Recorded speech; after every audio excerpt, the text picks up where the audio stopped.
ఒడిలో బంగారు చేప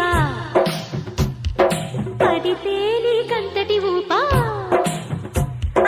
ఒడిలో బంగారు చేప పడితే నీకంతటి ఊపా. తడిలో అందాల పాప పడితే పులుసవుతది చేప.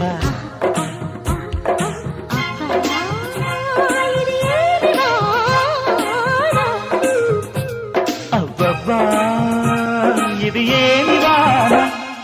కిటుకులు తెలిసిన చిటపట చిలుకులు పిటపిటలాడిన పరువపు తడుకులు.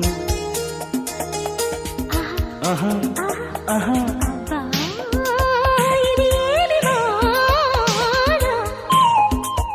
అబ్బబ్బా